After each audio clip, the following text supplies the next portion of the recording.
और चलिए अब बात बिहार विधानसभा चुनाव की, क्योंकि आज दूसरे चरण के लिए मतदान जारी है और सुबह 9 बजे तक का आंकड़ा गया है 14.55% मतदान सुबह 9 बजे तक। और आपको बता दें सबसे ज्यादा जो मतदान है वो गयाजी में हुआ है, तो सुबह 9 बजे तक 14.55% वोटिंग हो चुकी है।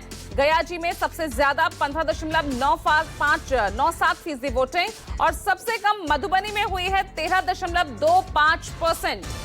तो बता दें आपको आज 20 जिलों की 122 सीटों पर वोट डाले जा रहे हैं। सुबह 7 बजे से वोटिंग शुरू हो चुकी है और 9 बजे तक का आंकड़ा 14.55% मतदान सुबह 9 बजे तक हो चुका है। तो ग्राउंड जीरो से तमाम तस्वीरें हम आपको लगातार दिखा रहे हैं और इसमें गयाजी सबसे आगे दिख रहा है। सबसे ज्यादा वोटिंग अब तक 9 बजे तक गयाजी में ही दर्ज की गई है और सबसे कम मतदान मधुबनी में दर्ज किया गया। और देखिए यहाँ पर लोगों के बीच उत्साह, एक वहीं उत्साही जोश से भरी वोटर की तस्वीर हम आपको दिखा रहे हैं। किस तरह से मतदाता जो है सबसे पहले मतदान करते हुए नजर आ रहे हैं।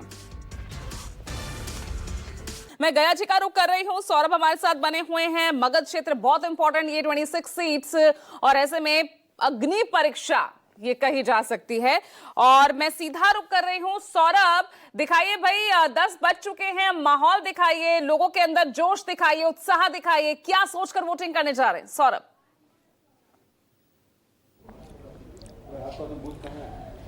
पूजा, इस वक्त मैं मतदान केंद्र में मौजूद नहीं हूं। मैं केंद्रीय मंत्री जीतन राम मांझी का जो सरकारी आवास है वहां मैं मौजूद हूं और अब से कुछ देर पहले मैं जीतन राम मांझी जी से बात भी कर रहा था और वो काफ़ी आश्वस्त है। उन्होंने कहा कि 6 सीटें जो हमें मिली है, निश्चित तौर पर हमने काफ़ी मेहनत की है और मुझे उम्मीद है कि जो नतीजे आएंगे वो हमारे पक्ष में आएंगे।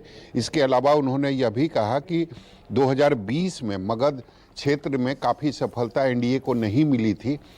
26 में से मात्र 6 सीटें जो है वो एनडीए के खाते में आई थी, लेकिन इस बार उम्मीद है कि आधे से ज़्यादा यानी 13 से ज़्यादा सीटें जो है वो एनडीए के खाते में आएगी। ये बताइए इस बार अगर पूरे मगध की बात करें या गयाजी की बात करें तो क्या माहौल लग रहा है?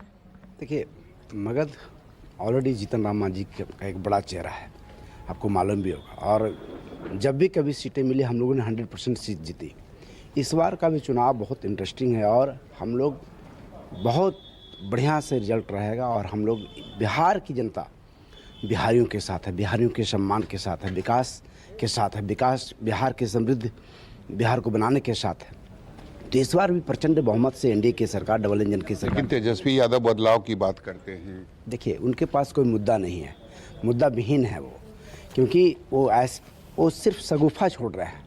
क्योंकि उनका जो वादा रहता है वो धरातल पर नहीं रहता, सुपरफ्लुअस बात करते हैं। इसलिए बिहार की जनता समझ चुकी है। चूँकि 1990 से 2005 जो उनके पिताजी जो किए बिहार को बर्बाद करने में कोई कसर नहीं छोड़ा, तो सब जनता समझ चुकी है।